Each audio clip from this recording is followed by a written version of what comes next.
Olá, pessoal, sejam todos muito bem-vindos à nossa live de hoje, a nossa preparação para o workshop Inclusão na Prática. E hoje nós temos dois convidados muito especiais, que com certeza vão agregar muito valor nas nossas práticas, com certeza vão trazer uma história linda e que vai fazer a gente pensar muito sobre as nossas práticas como professor, sobre as nossas práticas na nossa sala de aula, indiferente se a nossa sala de aula na escola, lá na escolinha do interior, onde eu tenho turma multisseriada, ou se é uma escola de grandes centros, e tá tudo bem. O importante é que a gente consiga repensar as nossas práticas para fazer a inclusão acontecer de verdade. E de que forma a gente vai fazer a inclusão acontecer de verdade? Conhecendo os nossos alunos, observando as especificidades do nosso aluno, consolidando habilidades e respeitando e evidenciando as potencialidades dos nossos alunos. Então, eu vou chamar a nossa convidada, a gente vai ter um papo muito legal, e eu espero que vocês gostem, porque é uma pessoa que eu admiro muito, é uma pessoa que a gente vem acompanhando há algum tempo e percebe o quanto tem esse amor, esse cuidado, porque ela tem um filho muito amado, que é o Pedro. O Pedro tem X frágil, ele é um aluno, ele foi um aluno incluído, então ela vai contar um pouquinho da história do Pedro no ensino regular. E eu quero dizer para vocês que qualquer dúvida, qualquer pergunta, vocês podem colocar no chat que a gente vai estar respondendo vocês assim que a gente achar uma brechinha no nosso papo, porque com certeza vai rolar muito papo aqui na nossa live de hoje. Deixa eu chamar a nossa convidada. Olá, Ana, boa noite, seja muito bem-vinda. Obrigada. Eu quero que você se apresente, a gente já conversou um pouquinho antes da live, mas eu quero que você se apresente, que você diga de onde você é, conte um pouquinho da tua história, para a gente poder bater um papo bem legal, falando de algo tão importante que é a inclusão. Tá bom. Bem, boa noite, Dani, boa noite para todo mundo que está conosco hoje. Eu queria dizer da honra que é a minha primeira live, então vocês desculpem todos os atropelos aí. Palmas para Ana, primeira live. Gente, não é fácil ligar a câmera e botar a cara ao sol. Parabéns. Mas eu estou muito motivada pelo amor de poder e pela oportunidade de poder falar um pouco sobre o Pedro e sobre a trajetória dele e sobre o ensino dele, né? Que não tem sido uma trajetória fácil para mim, tem sido, acho que, um aprendizado. Acho que nós, mães, não somos ensinadas a lidar, né, com um filho atípico. Então, tudo isso é um aprendizado do dia que você descobre até o fim da vida, né? Então, eu me sinto, assim, uma aluna, né, nesse aspecto, aprendendo com o Pedro, e aprendendo muito com ele também. Sim. Bom, eu sou a Ana, eu nasci em Portugal, acho que em algum momento vocês vão ouvir um sotaque meio diferente aí. Um sotaque lindo! E eu sou mãe do Pedro, da Thaís e da Júlia, meus 3 filhos, e o Pedro, que hoje tem 29 anos, é uma criança, não é mais uma criança, né, já é um adulto, que nasceu com X frágil. E aí eu queria fazer o primeiro parênteses, se você me permitir, Dani, para falar um pouquinho do que é o X frágil, porque o X frágil é uma síndrome relativamente nova que quase ninguém sabe identificar. A maioria dos pediatras não sabe, os médicos que de outras especialidades não conhecem, e as famílias muitas vezes não imaginam, porque são surpreendidas por uma situação que não estavam esperando, como foi o nosso caso. Então, não havia nenhum histórico na nossa família, e de um dia para o outro nasceu essa coisa linda, que é o Pedro, e 3 anos depois nós descobrimos que algo não parecia tão normal como com as outras crianças, e aí acabamos identificando que ele era portador da síndrome do X frágil. Então, é muito provável. Vocês conseguiram fazer o diagnóstico? 3. Isso porque o diagnóstico do X frágil é muito difícil de fazer, por 2 razões. Primeiro, porque ele tem muitas graduações, então ele pode ser um nível leve, médio, intermediário e muito, muito grave. Então, essas variações não dão um padrão. Você, uma hora, é de um jeito, outra hora é de outro. Você não consegue ter um padrão para identificar e falar, tá, se for tal comportamento, vai ser X frágil. Não é assim.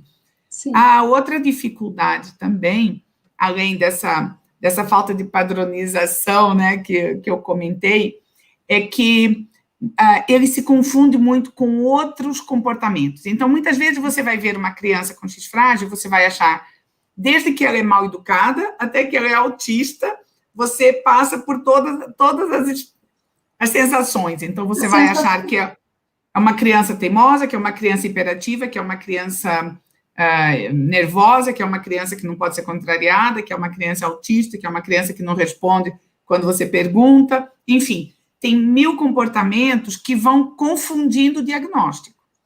E aí, eu imagino para um professor, e me coloco no lugar de todos os professores amados que passaram na nossa vida, quando o Pedro foi para a escola, antes de nós sabermos o que ele tinha, nós conversávamos com os professores, nós sabíamos que havia um comportamento mais complicado, mais atípico. Tinha algo, mas não sabia identificar o quê? Eu não tinha nem por onde começar, eu não tinha ideia, elas menos ainda. Havia só uma enorme boa vontade de integrar e fazer com que o Pedro se sentisse bem, mas um total desconhecimento. Então, eu queria pontuar isso logo no começo, porque muitas vezes eu imagino que o teu público tenha outros professores, né? Seja composto de professores. Sim, o público, né, aqui é quase que 100% professores. Então, eu imagino que muitos de vocês vão cruzar com o X frágil em algum momento. De que forma? Hoje o X frágil é a segunda causa de deficiência mental mais comum. E vocês imaginam, ao mesmo tempo que ela é tem tanto X frágil, a maioria das famílias ainda não sabem que tem um X frágil na família. Então, nesse caso, então, o diagnóstico muitas vezes pode acontecer de receber um diagnóstico de autismo, sim, por ter várias características de autismo, sim, e na real não ser autista, ser o X frágil. Sim, para você ter uma ideia, o exame que identificou o X frágil surgiu quase em 1991, quando foi identificado o gene que era realmente, que marcava, e que foi o ano em que o Pedro nasceu. Então, se não houvesse, talvez, um fator de sorte, um fator de mobilização também nosso, nós tivemos que fazer esse exame na Universidade Estadual de Londrina, porque os laboratórios nem faziam esse tipo de exame genético. E esse exame, Ana, é um exame... É um exame genético, um exame de sangue. É genético. É porque a síndrome ela é genética. E o que acontece? Depois que surge um caso na família, provavelmente você vai identificar mais 5, 6 casos em volta, em primos, em outras gerações antes, porque depois você começa a conectar algumas coisas que talvez você achasse um pouco, né, fora do que era mais previsível, né? Então, assim, eu só estou pontuando isso realmente porque é um diagnóstico difícil. O que eu sugiro, quando vocês tiverem alguma dúvida de dizer, mas o que esse menino tem? Ele, normalmente, a síndrome, ele afeta mais os meninos. Por quê? O nome da síndrome é X frágil. Isso significa que o cromossoma X veio com um pequeno problema. Só que os meninos têm um X e um Y. Então, se o X está machucadinho, está tudo machucado. As meninas têm 2X. Então, se um X está machucado, ou vem com algum problema, o outro compensa. Então, nas meninas, essa deficiência ela é muito menos sentida, porque ela é compensada. Então, essas dificuldades, muitas vezes, de aprendizagem, de relacionamento com colegas e tal, ela fica mais diluída, mais amenizada. Nos meninos, não. Então, é por isso que, normalmente, a síndrome do X frágil ela vai afetar, e vocês vão encontrar mais alunos homens, meninos, né? E, então, assim, 2 características que são muito, muito presentes no X frágil. Orelhinha de abano. Orelha grande e de abano. Então, não que todo mundo que tem orelha grande de abano vai ter X frágil, mas se você identifica, entre outros comportamentos, essa característica, sugira fazer um exame genético de X frágil, porque é um indicador, assim, total de que se tiver algum comprometimento além desse... É uma possibilidade. Uma possibilidade. A outra possibilidade física, que é fácil de observar, é o pipi maior também. Tá? Isso, normalmente, as famílias acham até legal. Ai, nossa, aqui vai ser um super macho, né? Mas isso, na verdade, é uma característica muito forte do X frágil. Então, essas duas características associadas com outros comportamentos podem indicar fortemente que seja um diagnóstico de X frágil. E daí é importante a gente contar com os professores também para poderem orientar muitas famílias que não têm esse olhar e também nem conhecem e não iriam atrás de fazer um exame, né, nessa linha, né? Então, nesse aspecto, eu acho que os professores, além de tudo que vocês já fazem, né, de toda a grandeza, né, da missão de vocês, eu acho que é um papel super importante quando a gente fala de deficiência intelectual, né, que eu comentava há pouco com você, eu acho que de todas as deficiências, e você me falou uma frase que eu nunca tinha ouvido, né, que a deficiência intelectual não tem cara, né, e é verdade. Porque eu percebo isso muitas vezes, como o Pedro, num primeiro momento, é uma criança normal, né, na aparência. Fisicamente. Muitas vezes a pessoa se choca quando ele acaba falando alguma coisa que a pessoa não estava esperando, ou tem alguma reação que a pessoa realmente não estava à espera, né? Então, isso acaba gerando, primeiro, um choque, né? E isso vai exigir muito de vocês para que a classe compreenda, porque é mais fácil a classe compreender uma pessoa que está numa cadeira de rodas, mas que vai aprender igual a todo mundo, né? Ou uma criança que é surda, mas usa um aparelhinho e vai conseguir aprender, mas um deficiente intelectual, as limitações são muito, muito maiores, né? Eu vinha conversando com a Ana, a gente entrou uns minutos antes para testar a tecnologia, porque, afinal de contas, quem faz ao vivo sabe que a tecnologia pode não funcionar. E eu comentava com ela que, ela iniciou a fala, né, que os professores, que a deficiência intelectual seria a mais difícil dos professores trabalhar. E com certeza, porque a gente não sabe até que ponto esse aluno aprende, até que ponto ele consolidou determinada habilidade. Hoje a gente ensinou os números até 10, essa semana a gente trabalhou números, ele sabia os números e amanhã ele já não sabe mais. Hoje a gente introduziu um conteúdo, ele pegou muito bem aquele conteúdo e amanhã a professora vai conversar sobre o conteúdo e ele já não lembra mais nada. Então fica difícil sim para os professores saberem como trabalhar, como desenvolver um plano dentro do contexto escolar que ele vai conseguir desenvolver habilidades importantes para a vida dele, né? Então, era isso que a gente conversava. E é comum também essa dificuldade de compreender, porque, que nem eu disse para a Ana, a criança, o adolescente, o sujeito com deficiência intelectual, não traz nas suas feições, no seu rótulo, na sua cara, no seu corpo, marcas da deficiência intelectual. Então, é algo que está muito ligado ao cognitivo, né? E a gente precisa ter esse feeling, esse cuidado de não, vamos dizer assim, menosprezar, não está fazendo porque não quer, não está fazendo porque é malandro. Então, assim, ter esse olhar. O que está acontecendo? Hoje sabe, amanhã não sabe. Trabalhei determinada atividade, sentir dificuldade, não está consolidando, é importante buscar um diagnóstico, é importante conversar com a família, é importante, sim, solicitar o encaminhamento para que daqui a pouco um diagnóstico precoce, com as intervenções precoces, venham a auxiliar essa criança, esse sujeito, a ter habilidades de vida diária, habilidades acadêmicas consolidadas para a vida, né, gente? É o que a gente espera da escola, é o que a gente espera do desenvolvimento da criança. Mas, Ana... Eu queria aproveitar esse gancho só que você comentou, de um dia sabe, outro dia não sabe.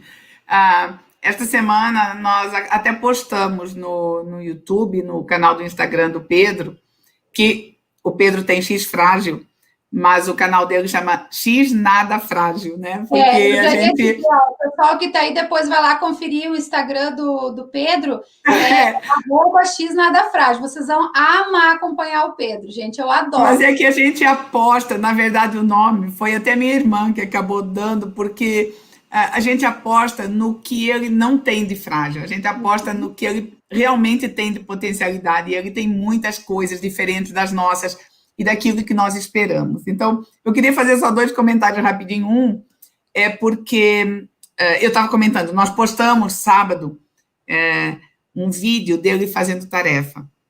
E eu filmei, né? Normalmente eu sento aqui com ele para fazer tarefas curtas. Então, assim, não adianta dar uma página de texto. Se vocês olharem lá na tarefa dele, são 4 linhas de texto e 3 perguntas. Para que eu até acredito que isso não vai trazer conteúdo para ele, mas isso oxigena o cérebro dele, faz funcionar, faz conectar, faz treinar, faz relembrar. Mas vocês vão ver nessa tarefa que uma palavra que ele tinha acabado de ler, 4 linhas para baixo, ele já não sabia ler, ele já não conseguia fazer essa sinapse, essa conexão. E isso parece muito complicado, muito estranho. É o que você falou. Às vezes a gente acaba achando que ou ele não está fazendo de preguiça, porque a gente fala, você acabou de falar, como que você não vai falar agora? Ele não consegue. Ele não consegue. Hoje aconteceu um fato, eu precisava ligar para a Brastemp, olha, fazendo propaganda aqui, propaganda negativa, porque não me atenderam. Mas, assim, eu precisava que ele gravasse um número do 0800. Ele não conseguiu gravar. E o número era 0999. E eu dei para ele gravar porque era fácil de falar. Meu Deus, eu vi a agonia dele. Ele não conseguiu. Não conseguiu. E aí ele usou um recurso muito legal que eu quero falar para vocês, professores, porque eu achei genial. O que é um recurso que eu acho que veio para ajudar na inclusão? Tecnologia. Mas deixa eu falar antes do que eu ia falar. Eu falei que eram 2 assuntos. Um era desse da tarefa, que ele acaba não conseguindo repetir 3, 4 linhas abaixo. E a outra era da importância do professor preparar a turma. Porque não é fácil, não é fácil. As crianças, muitas vezes, são cruéis também, né? Nas brincadeiras, a gente tem essa teoria de que criança é dócil, mas nem sempre é tão dócil assim, né? Então, muitas vezes, a gente tem situações em que eles se tornam, acabam gerando uma situação ou de exclusão, ou de deboche, ou de ridicularização. E isso, eu sei que é talvez uma carga a mais para o professor, mas nós precisamos fazer que a nossa sociedade, que o ensino seja um ensino social, sabe? Um ensino que inclui aceitar o outro nas suas limitações, aceitar, perdoar, estender a mão, ajudar. Tudo isso é um ganho de ensino, sabe? Tudo isso é um ganho de construção de um ser humano. Então, às vezes, é bom, às vezes é melhor tirar um diazinho na semana para investir na formação desses seres humanos do que investir na física, ou na química, ou em alguma coisa assim. Então, eu acredito muito, sabe, que essa inclusão, ela torna quem está em volta melhor. Assim como o Pedro me torna melhor e torna todos nós da família melhores, eu acredito que esse esforço de incluir qualquer pessoa... E aí eu acho que a gente não fala só da inclusão física, né, de um deficiente físico. Né? Tem muitas outras formas, muitas outras pessoas que precisam ser incluídas nessa sociedade, né, e que precisam ser acolhidas dentro de uma sala de aula. E o papel que vocês têm é grandioso, assim, não tem o que falar. Às vezes é bem difícil, sabe, Ana, porque da mesma forma que uma família, quando recebe um filho incluído, ela passa por um período muito difícil, por um período de luto, por um período que precisa ser absorvido, precisa ser compreendido, para adiante poder dar a sequência, né? E eu costumo dizer que o professor também, que o professor, ao receber um aluno incluído, e por não saber trabalhar, por não ter tido uma formação acadêmica, por sentir medo, por sentir insegurança, por não saber como lidar, também passa por esse período de luto, né? Então, que nós, como escola, como gestor, como professor, como colega, como porteiro, como merendeira, que nós, como grupo, que a gente possa se fortalecer enquanto colegas, porque da mesma forma que a família precisa superar, o professor também precisa compreender e superar, e que esse professor vai fazer tanta diferença na vida do aluno incluído, mas também dos outros da turma. Porque, como tu disse, o incluir não é só uma inclusão do deficiente, mas o ser melhor a cada dia, o compreender o colega, o respeitar as especificidades, porque cada um de nós tem as suas especificidades, né? E a gente precisa ser respeitado enquanto sujeito, enquanto ser humano, e é na escola, na família e na escola que a gente consegue fazer esse aprender a respeitar. Sim, com certeza. E eu acredito que nós todos ainda, agora eu vou falar das famílias, eu acho que todas nós, famílias, estamos numa caminhada de aprendizado, porque até há muito pouco tempo, nós não crescemos com o olhar dessa inclusão. Não faz muito tempo, dias atrás, eu até comentei uma coisa, minha sobrinha falou, tia, você não se enganou, não? É verdade mesmo que na época de Hitler, ele queria exterminar as pessoas com deficiência? Eu falei, pois é, né? Isso não faz muito tempo, né? Isso faz 80 anos que aconteceu. E depois disso, nós passamos por uma fase em que a pessoa com deficiência era literalmente escondida dentro de casa, né? Porque ela era um peso para a família, ela era uma vergonha para a família, ela era um incômodo, ela era enfim, os adjetivos ruins que pudesse dar para uma situação dessas, mas havia uma incompreensão, não havia conhecimento, não havia cultura, enfim. Então, nós temos vindo a caminhar, graças a Deus, né, num sentido muito positivo, mas todos nós estamos aprendendo. Então, a escola tem que se readaptar, a família tem que se readaptar. Eu lembro que, quando o Pedro nasceu, quando a gente descobriu a síndrome, a primeira coisa que eu vi foi assim, em geral, crianças com síndrome de Down e outras síndromes morrem com 30 anos. Aquilo, para mim, foi uma sentença, foi uma espada na minha cabeça. Eu não queria que o tempo passasse, eu tinha medo de chegar aos 30 anos, até que, em certa altura, muitos anos depois, alguém me falou, não, calma, não é assim. É porque, antigamente, a falta de condições, a falta de medicina, a falta de saúde, de higiene, a falta de cuidado, a falta de levar para tudo, fazia com que as pessoas morressem mais cedo mesmo.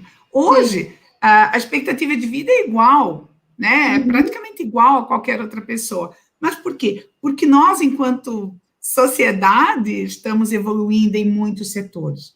E precisamos evoluir muito mais. Então, eu vejo que nós, famílias, somos muito despreparados ainda, tanto para viver essa situação, como depois saber como encaminhá-la, né?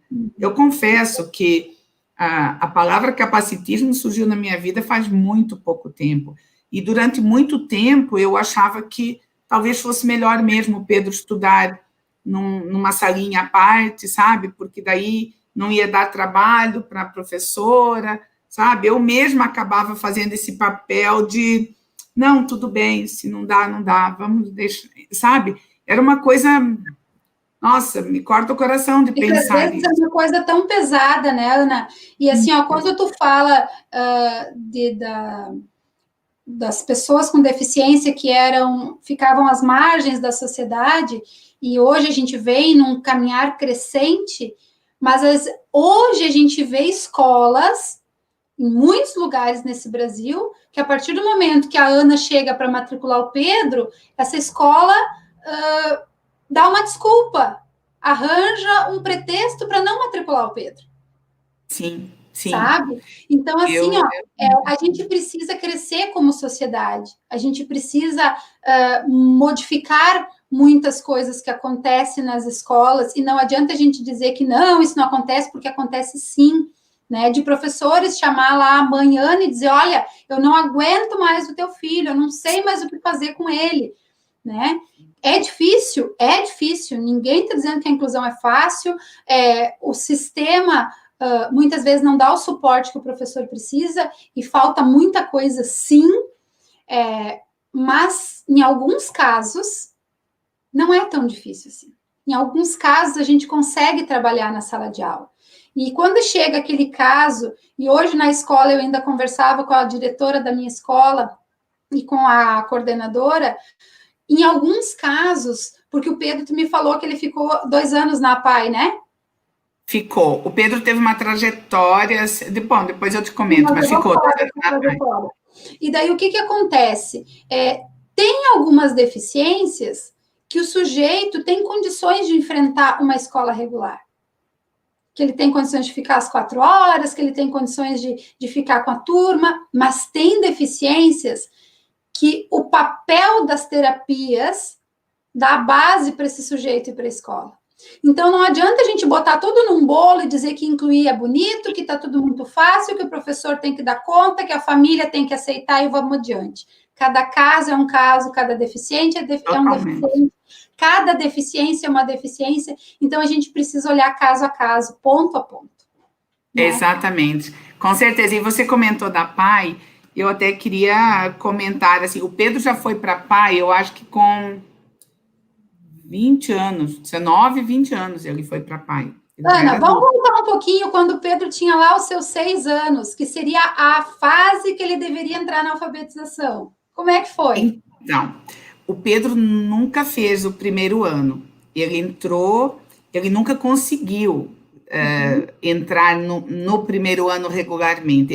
Ele participava da sala de aula e ele começou assim, começou no prezinho, como você falou, no prezinho, né? Todas as professoras são umas galinhas chocas, cuidam, fica ali, então, com as crianças, faz atividade, brinca. Tá tudo, né? Mas as limitações são mais ou menos parecidas, né? Uhum. Embora a gente tivesse começado já a perceber alguma dificuldade, às vezes que ele ficava mais quietinho num canto, não se integrava tanto, mas, enfim. Depois, com 5 anos, ele foi para uma escola, que era uma escola normal, regular, mas com uma classe especial. Uhum. Ele estudava numa salinha, que era uma salinha especial. Depois disso, ele continuou indo em escolas regulares, né?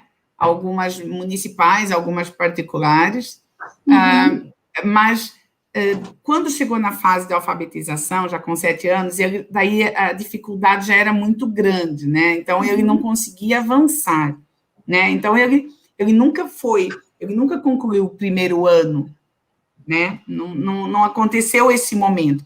Então, a gente mantinha, e esse foi um momento, inclusive, muito sofrido para mim, porque eu sou uma pessoa que gosta de estudar, eu estudo por prazer, eu fiz mestrado, fiz tudo que eu pude, todos os MBAs da vida, e eu lembro de um dia eu estar muito triste e ligar para o meu pai, chorando, desesperada. Papai, Pedro não consegue aprender, o Pedro não consegue estudar. E meu pai me respondeu assim: você está preocupado em que seu filho seja um doutor ou que seu filho seja feliz? E a partir desse dia, eu tirei de cima de mim o peso de que o meu filho teria que estudar, de que o meu filho teria que saber ler como eu, ou que teria que saber fazer contas. E isso não foi mais uma prioridade para mim.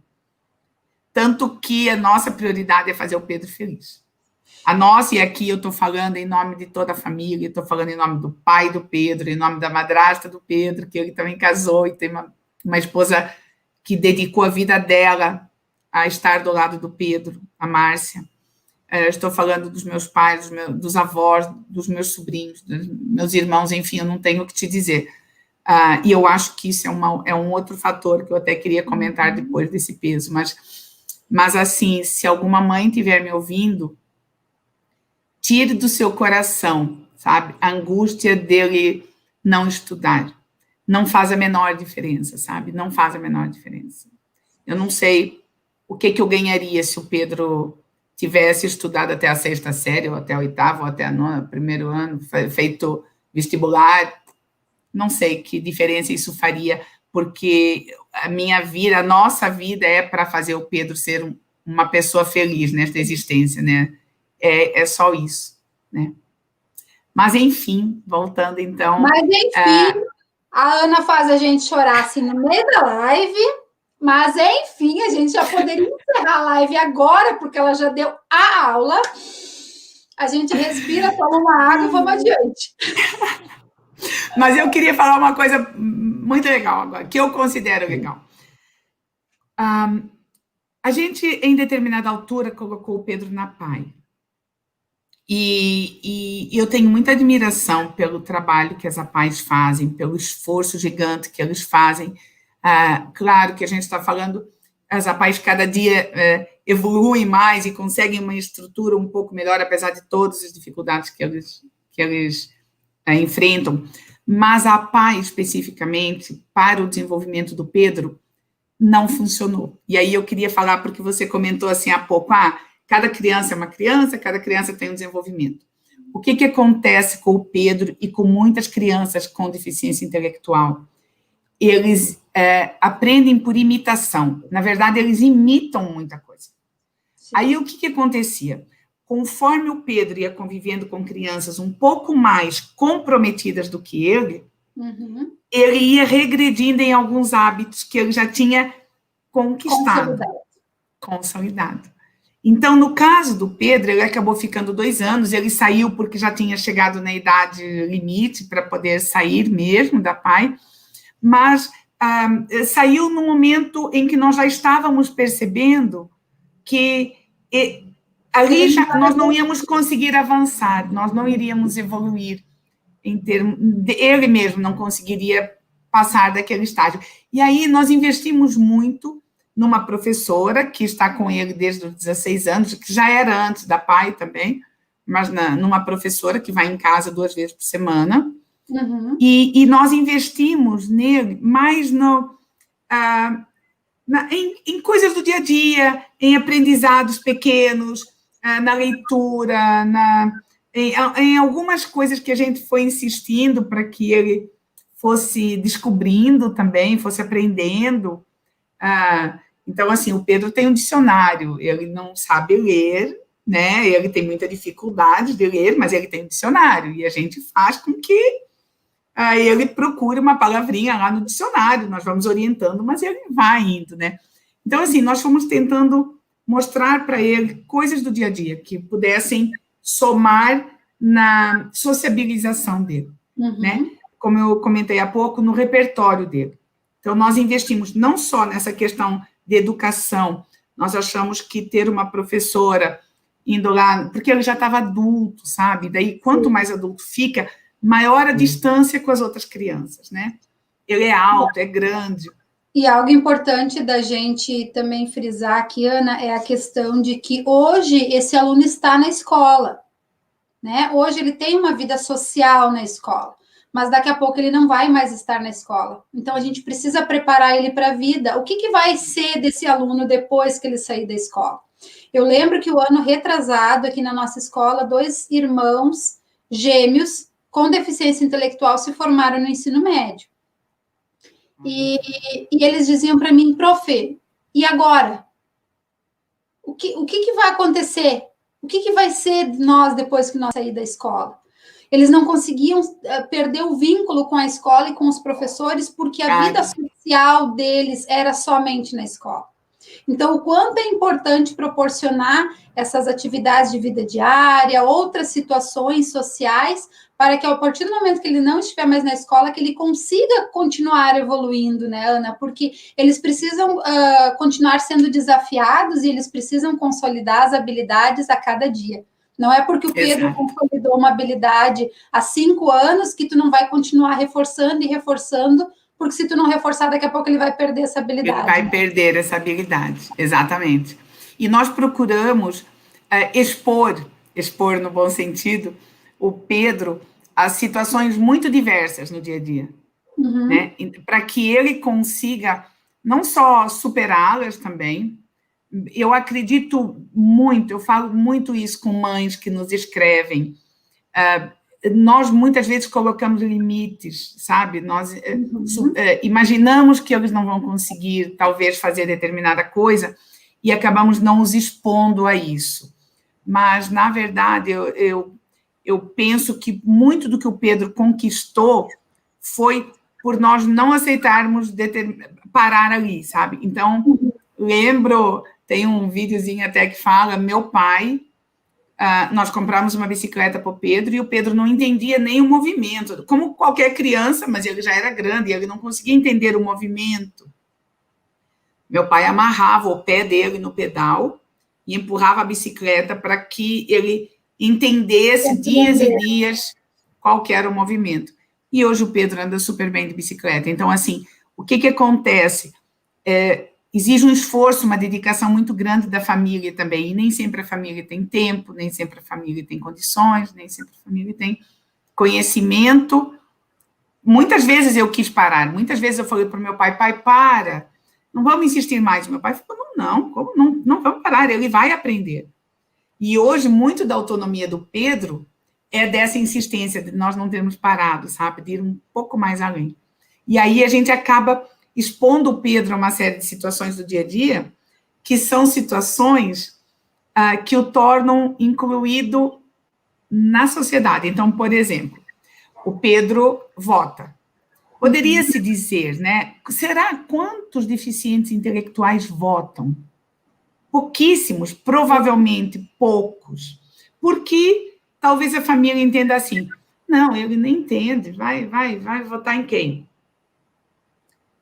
Aqui foi ao contrário, não, vai fazer o título de eleitor, foi o pai dele que insistiu, falou, não, o Pedro vai fazer título de eleitor, sim, e a gente senta e conversa, e ontem a gente falou, Pedro, em quem que você vai votar? Ele falou, não, eu vou votar em tal fulano. Beleza, então é nesse aí, por que você vai votar nele? E aí a gente fica estimulando. Outra coisa que ele fez, que eu achei assim, super legal, foi o pai dele também, essas coisas é o pai dele que inventa. Ele foi, quando chegou aos 18 anos, nós sabíamos que ele não poderia fazer tiro de guerra. Mas nós levamos o Pedro para se inscrever no tiro de guerra, para se alistar no tiro de guerra. Por quê?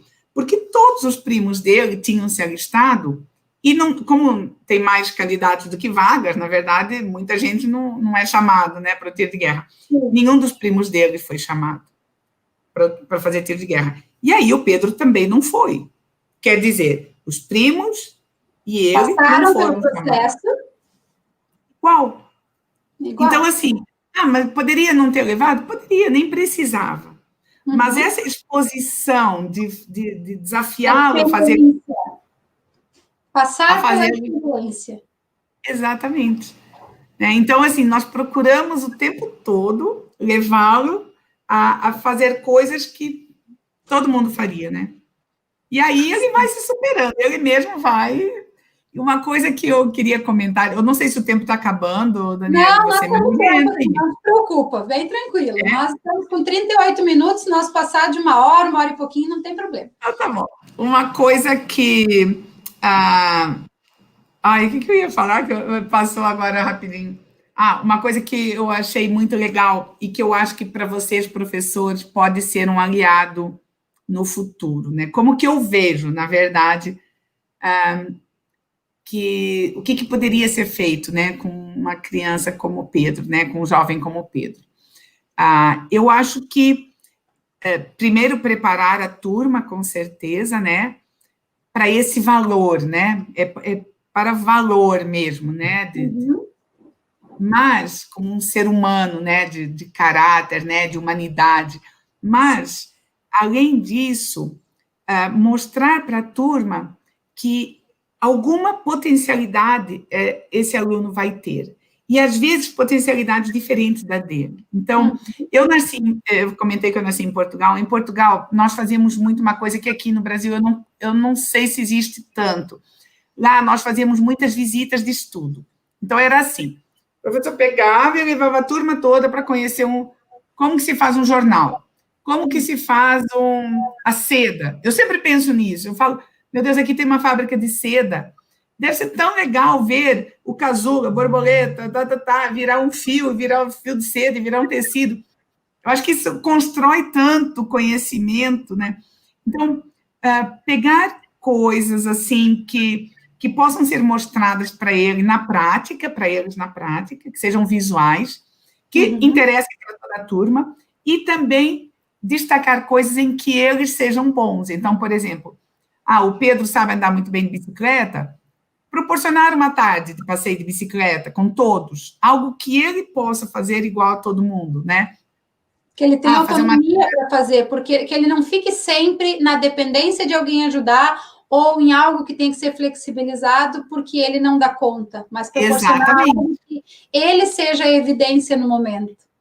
E, às vezes, eles desenvolvem capacidades diferentes. Então, por exemplo, o Pedro anda a cavalo. Ele começou fazendo ecoterapia, mas talvez porque ele tem um equilíbrio bom, enfim, porque o biotipo dele favoreceu, porque eu também já gosto muito de cavalos, acho que eu acabei incentivando, não sei. Enfim, hoje ele salta, ele faz hipismo, né? Levar a turma para ver ele fazer isso é uma forma de valorizar aquela pessoa, é uma forma de destacar algo nele, de positivo, né? É trabalhar um pouco isso. E uma coisa que tem funcionado muito com o Pedro é assim, ó.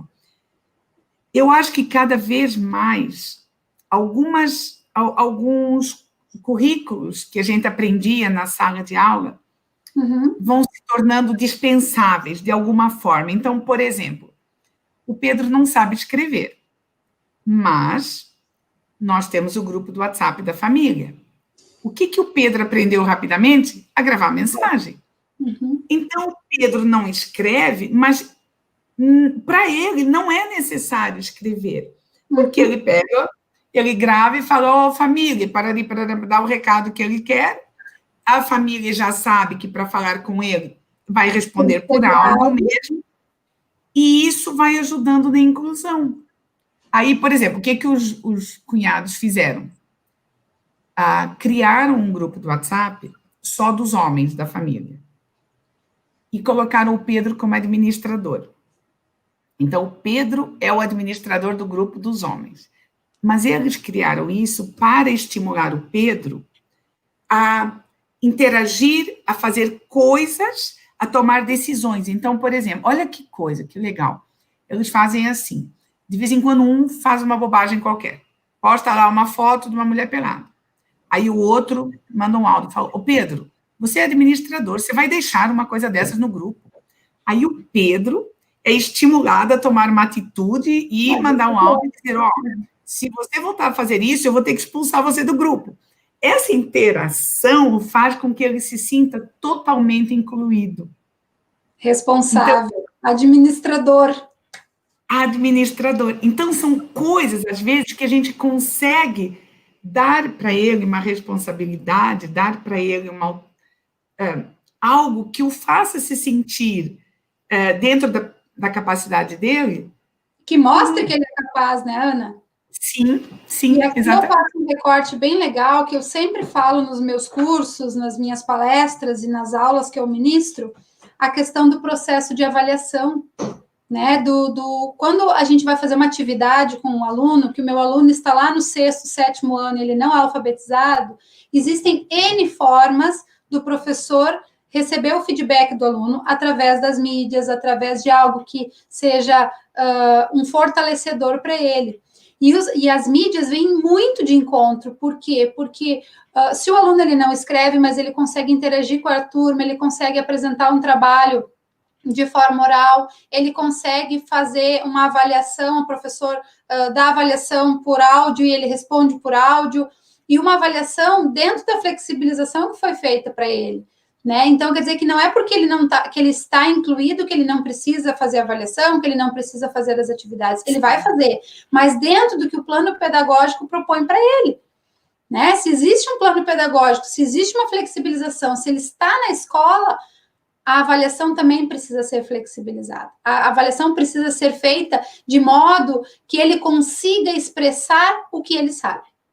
E é isso que tu está dizendo, né? Dentro do grupo lá, ele é o administrador. Ali Ele é o ele administrador. sabe. Ele coordena, ele tira, ele coloca, ele puxa a orelha e Sim. ele comanda aquele clã. Exatamente, é exatamente isso. E assim, ontem foi domingo, né? Domingo, uma amiga minha, ele fala muito de futebol, ele gosta muito de futebol, entende de futebol, então. E aí, uma amiga minha falou para mim, mas o Pedro estava com o celular na mão. Ela falou, mas o Pedro lê? Como que o Pedro sabe tudo isso que ele está falando de futebol? Que ele estava falando todos os símbolos, todos os times. Ele estava dizendo, time tal vai jogar com time tal, tal e tal. E ela falou, mas como que ele sabe quais são os times? Então, olha o que ele fez sozinho isso. Ele começou a falar com a Siri, com a assistente do celular. Aí ele fala, Siri, quanto deu o jogo do Londrina ontem? Aí a Siri pega, fala para ele de áudio o que aconteceu, como é que foi o jogo, quem ganhou.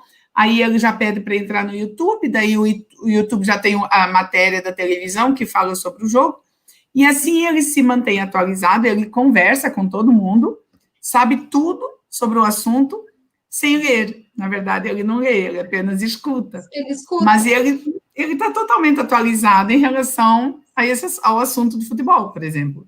E aí o smartphone vem para facilitar a vida, porque a gente consegue movimentar todo o smartphone, o telefone, enfim, de forma oral, né?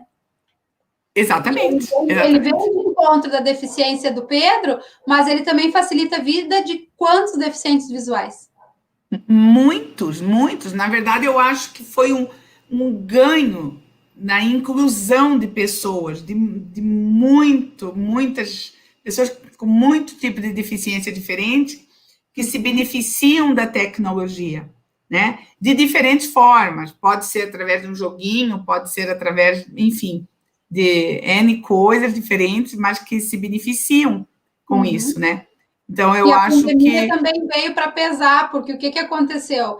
A gente acabou tendo que mergulhar nas mídias, nos recursos, sim. O professor teve que aprender a toque de caixa e usar isso a favor da educação e da inclusão, né? Muitas vezes é difícil, a gente sabe que tem alunos que não têm acesso, que tem alunos que não têm acesso por recursos, porque é difícil, é caro, tem famílias que não têm, tem lugares que não têm, inclusive, na cidade onde eu moro numa cidade que tem 6 mil habitantes, no interior do estado do Rio Grande do Sul, e nós temos alunos que são ribeirinhos, que moram na barranca do rio, que não pega telefone, que não pega internet, né? Então, tudo isso que movimentou, a gente precisou se adaptar e se organizar para atender a todos, inclusive os nossos alunos incluídos. Então, tudo que vem tem o lado negativo, mas também a gente aprende muito, né, Ana? Eu acho que vem de...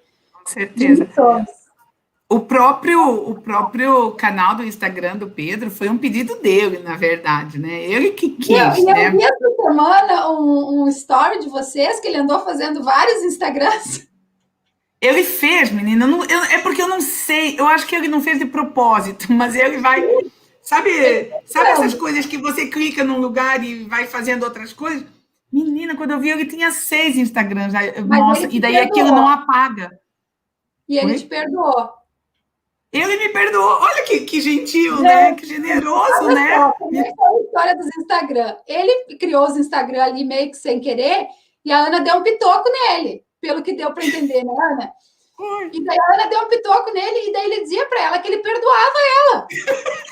Ele tinha feito a bagunça toda, mas ele perdoava ela. E eu fiquei pensando, e eu não entendi por que ele dizia que ele perdoava. Claro, ela tinha dado um pitoco nele, ela tinha dado um xingão nele, e aí ele perdoava ela porque ela tinha xingado ele que ele tinha feito. Gente, eu achei o máximo aquilo ali. Eu achei o máximo. Não, ele tem muitas pérolas, assim. A gente acaba dando muita risada com ele, porque também tem coisas que ele aprende e que ele escuta e que ele não usa. Parece que fica alguma coisa armazenada em algum lugar. Aí, de repente, do nada, ele solta um negócio assim que você chora de rir com o comentário dele. Mas... Ana, deixa eu dar uma boa noite pro pessoal aqui, que eu não dei oi para ninguém. A gente engatou. Tá bom, vai lá. 50 minutos falando desenfreadamente. Então, tem a Ana, tem a Cristiane, tem Kátia, Thaís, parabéns pela live, aqui a Thaís colocou, parabéns pela live, uma oportunidade de conhecermos mais sobre o assunto, muito importante. Verdade, gente, é muito importante, a gente precisa falar das deficiências, a gente precisa falar sobre inclusão, a gente precisa dar voz aos nossos pequenos, aos nossos adolescentes, aos nossos adultos, porque hoje o Pedro já é um adulto também, né? Deixa eu ver o que mais tem aqui. X frágil, ó, a Clara colocou síndrome de X frágil na inclusão. Sim, Clara, síndrome de X frágil na inclusão. Ela faz parte, então, de uma das síndromes que tem a deficiência intelectual, e a deficiência intelectual é público-alvo da educação especial, sim. É público-alvo. Inclusive, gente, quando a gente fala em inclusão, aqui a gente direciona para os alunos incluídos que têm uma deficiência, né? Que tem altas habilidades, superdotação e tal. Mas quando a gente fala em inclusão, a gente precisa pensar que não é só os alunos que têm deficiência que precisam de inclusão. Tem muitos alunos que têm TDAH, que não é público-alvo da educação especial e precisa de flexibilizações, a gente precisa fazer também, é uma forma de incluir. Tem aqueles alunos que têm as dislexias, descalculias, dislalia, que também não é público-alvo da educação especial, mas que nós, professores, precisamos incluir também. Então, quando a gente fala em incluir, é incluir aquele aluno que tem alguma dificuldade em dar conta do processo de escolarização, por algum motivo. De repente, até aquele nosso aluno que tem uma depressão, que está acontecendo alguma coisa na família e ele não está dando conta da escolarização, a gente precisa acolher e precisa incluir esse aluno. E aí vem muita questão da humanização, que é super, super, super importante. Ali, ó, a Cristiane Negri colocou, Ana arrasando nas explicações. Para a primeira live, Ana, para a primeira live, tu tá dando show ali, ó. Prof. Geni, que simpatia a expressão da Ana nas suas colocações, que tema maravilhoso. Obrigada, Geni, obrigada a todos vocês que estão aí, a Aline, a Flávia. A Flávia disse, ó, exemplo de perseverança, fruto de muito amor. É verdade, é muito amor envolvido, gente. Quando a gente tem um filho, quando a gente tem um aluno com deficiência, e os outros também, a gente ama todos eles, né? Não é que a gente não vai amar os nossos alunos típicos, não vamos amar os nossos outros filhos, mas para que a inclusão aconteça de verdade, além de toda a parte técnica, toda a parte burocrática, toda a parte institucional, a gente precisa ter muito amor. A gente precisa ter muito amor, sim, com certeza. Ana, me diz uma coisa. Eu já estou chorando aqui com esses comentários, daí eu já fiquei chorando. Ai, tá, meu Deus. Só eu chorasse? Não, senhora! Não, senhora. Obrigada para todos vocês que estão assistindo. E eu não sei nada, eu sempre falo, gente, eu não sei nada, eu sou só uma mãe que depende da família toda para poder proporcionar uma vida legal. E eu desejo muito que as outras crianças também tenham direito a ter uma família, sabe? Que olhe por elas, que se preocupe. Ai. Mas, assim, eu penso muito nisso. Eu sou muito grata a Deus pela família onde o Pedro nasceu e por todo o suporte que eles me dão. Então, eu não sei se o pai do Pedro está assistindo e a Márcia, mas para eles também eu tenho uma gratidão eterna e eu reconheço muito, muito o trabalho que os professores, que vocês fazem em sala de aula.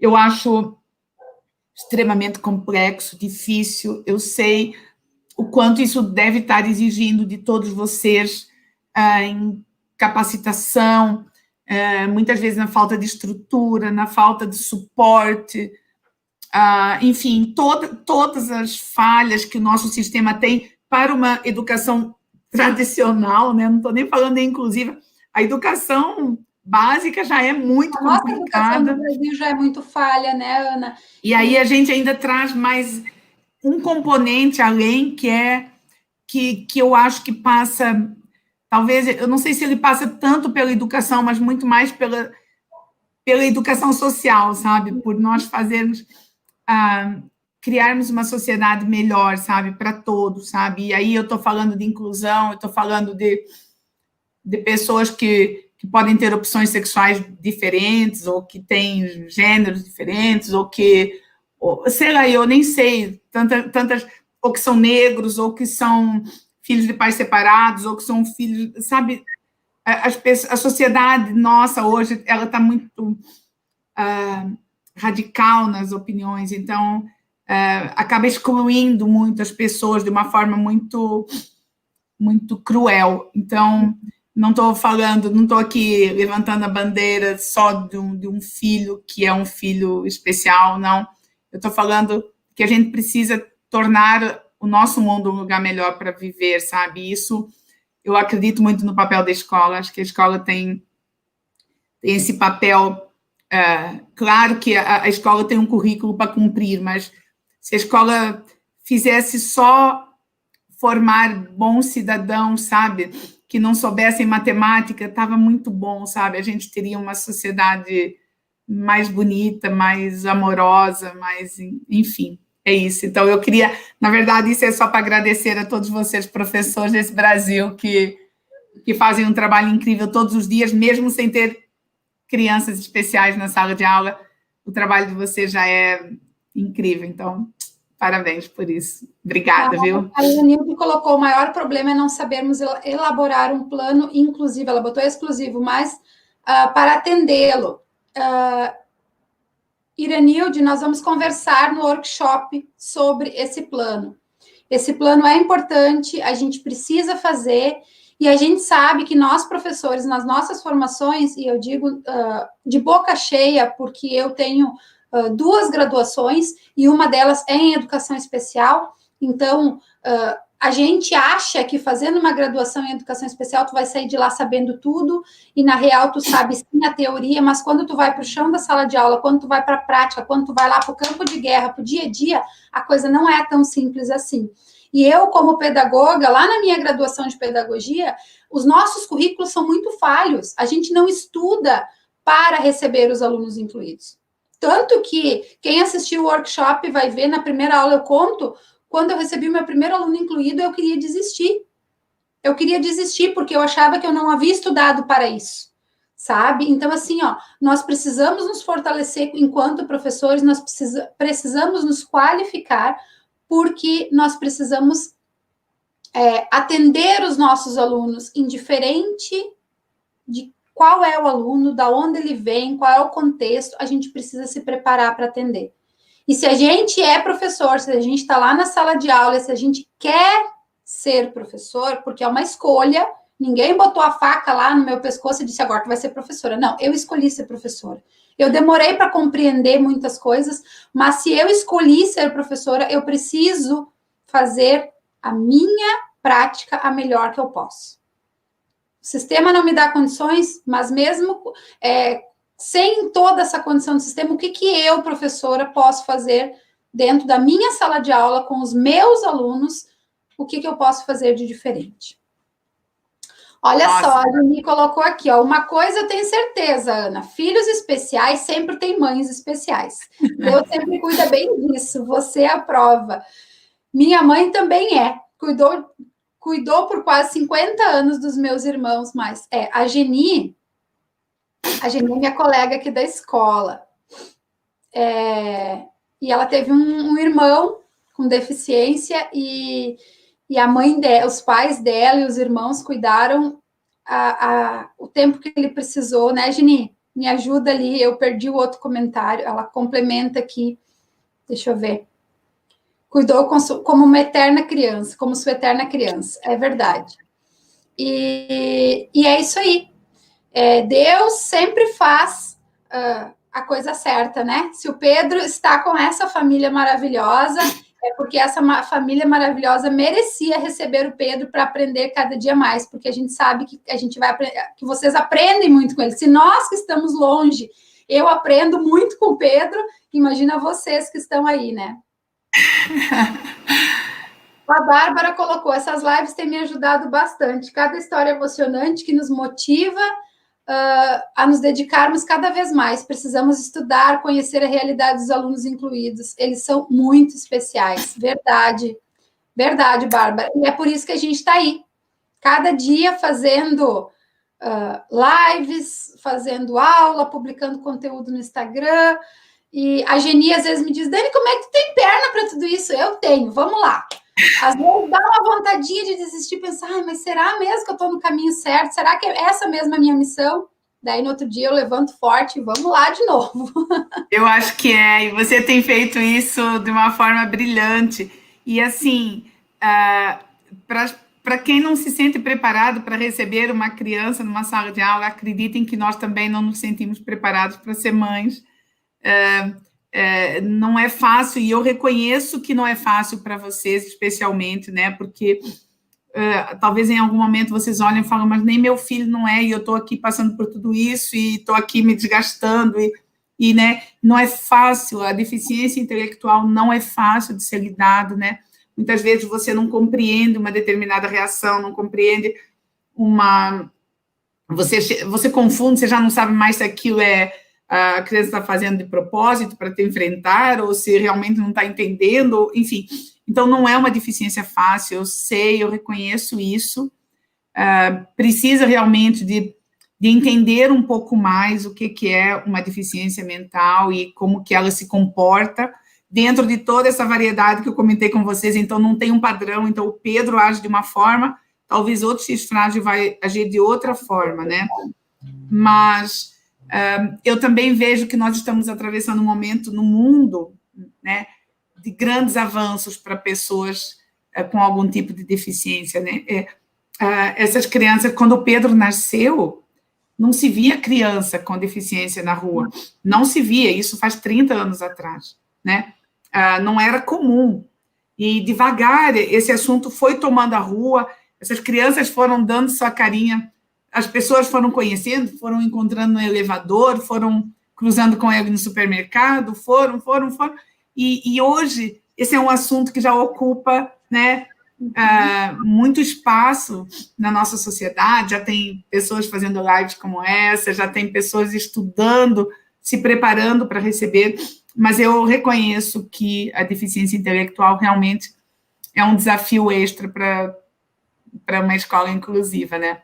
Mas eu só posso desejar que vocês tenham, assim, muita luz, muita sabedoria para saber lidar com isso, e que também ajudem as famílias, porque às vezes a família, não estou falando famílias um pouco mais estruturadas, mas famílias que não têm um histórico de educação, né, na família, de educação escolar mesmo, que eu falo, ou de mais informação também sobre o assunto, muitas vezes essas famílias acabam não proporcionando oportunidades para esses meninos. E aí eles acabam ficando em casa, vendo televisão o dia inteiro, se tornando obesos, porque daí fica difícil de falar, porque não é para comer tal coisa.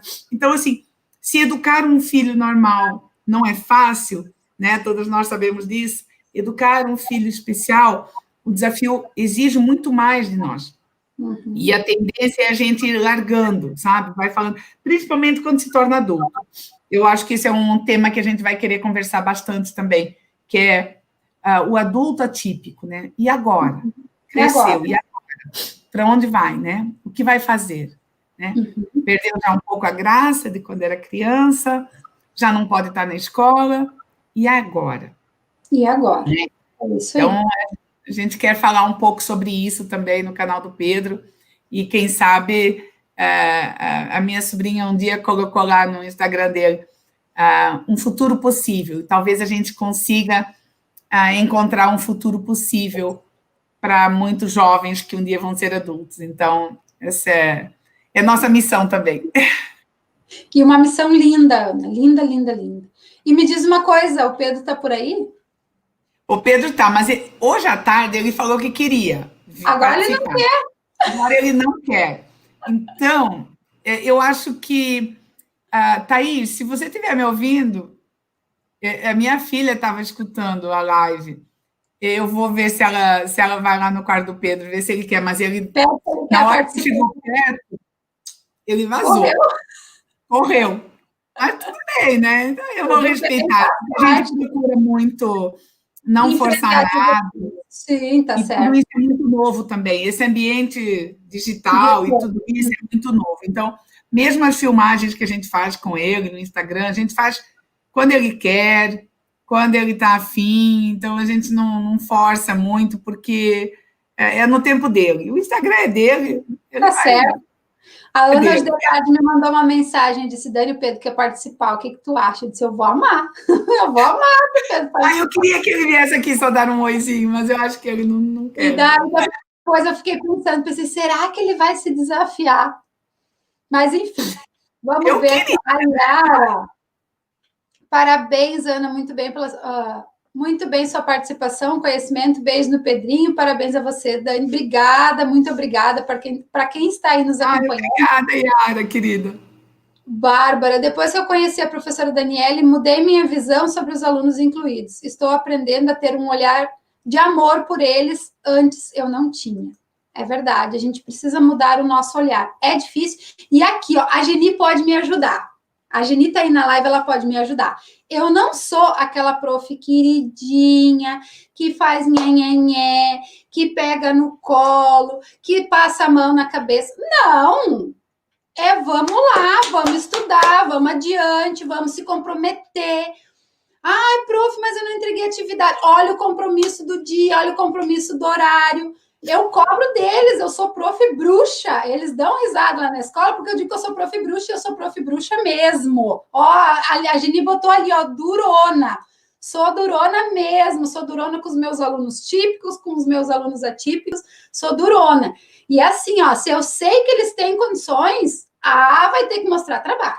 Vai ter que fazer. Vamos lá, vamos adiante. Então, gente, o incluir não é ter pena, não é ficar com dó, não é querer fazer assim algo para deixar ele feliz. Claro que a gente vai dar o bem-estar, a gente vai respeitar as especificidades, mas a gente também vai provar para eles mesmos que eles são capazes. Eles são capazes de evoluir. Todo mundo aprende. Todo mundo aprende. Guarda essa frase. Todas as pessoas aprendem.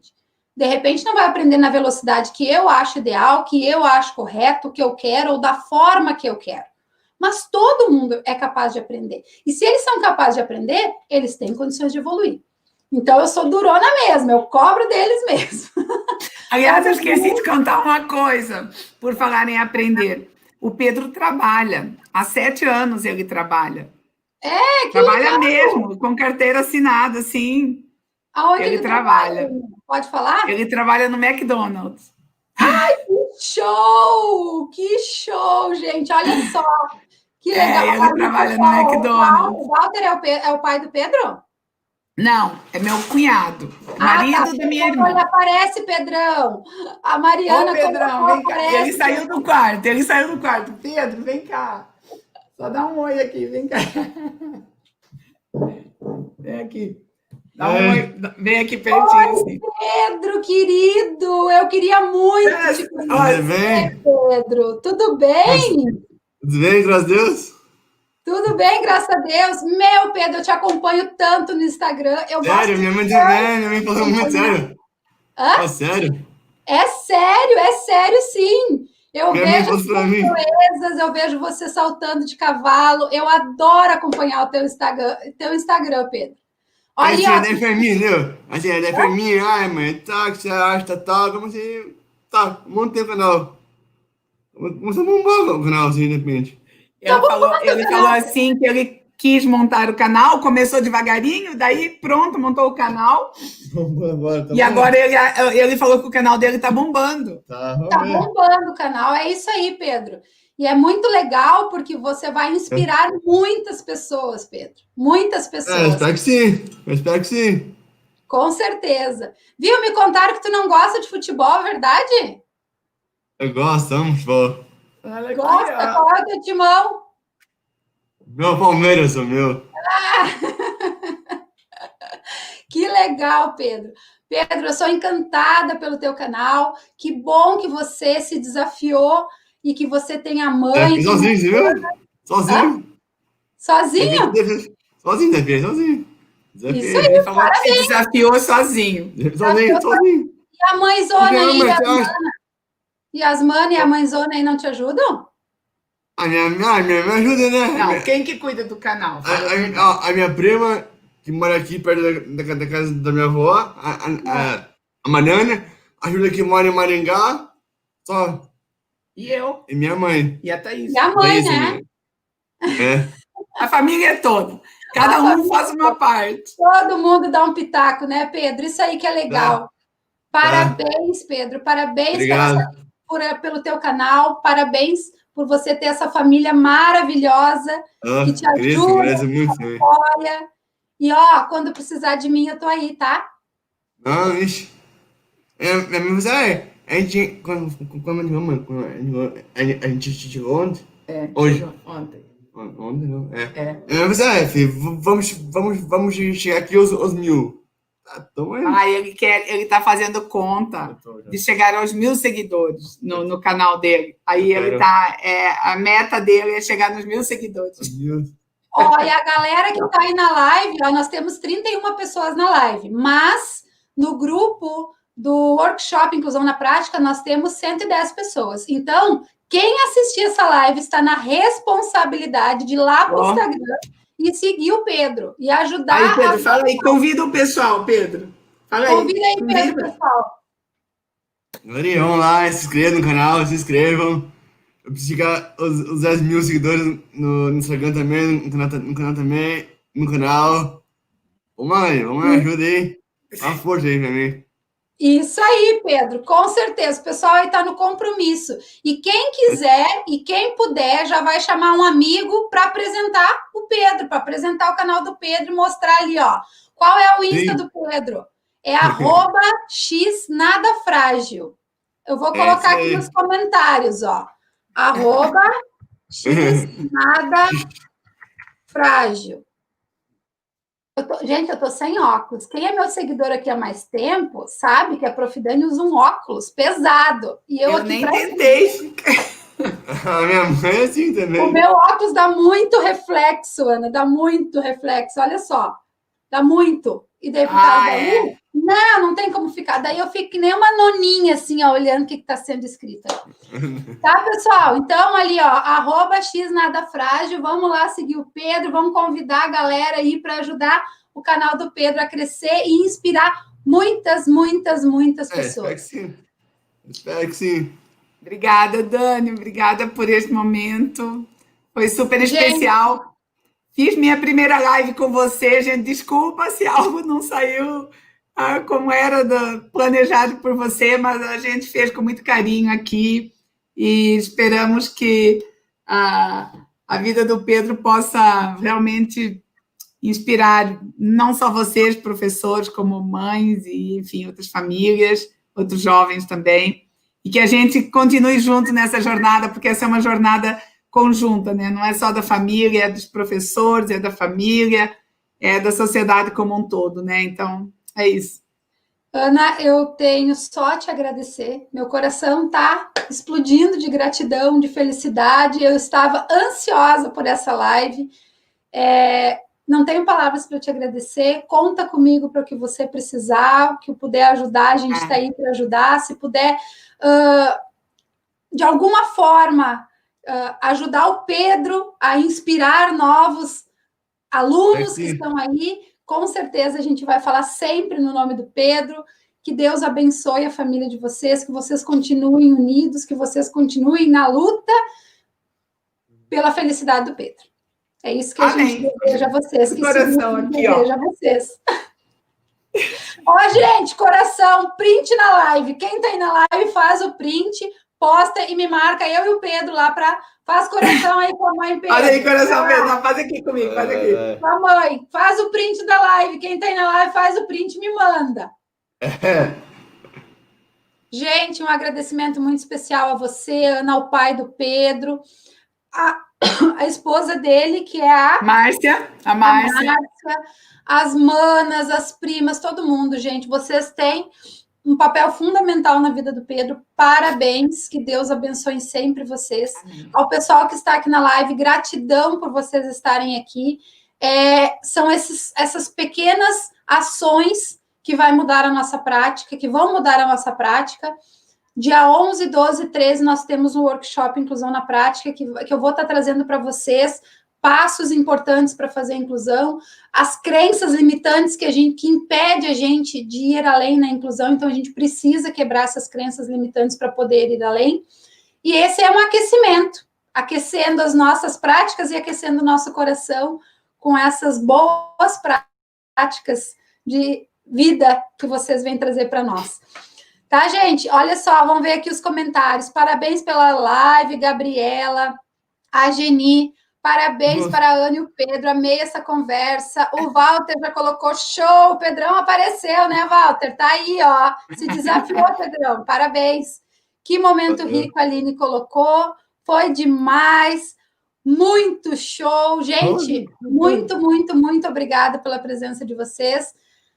Boa noite, Deus abençoe. E amanhã tem mais, amanhã tem outra convidada. Até o finalzinho do nosso workshop, nós vamos tentar cada dia trazer um convidado aqui, certo? Uma boa noite, fiquem com Deus. Tchau, Dani, obrigado. Em paz e até a próxima. Beijão. Tchau, gente. Tchau.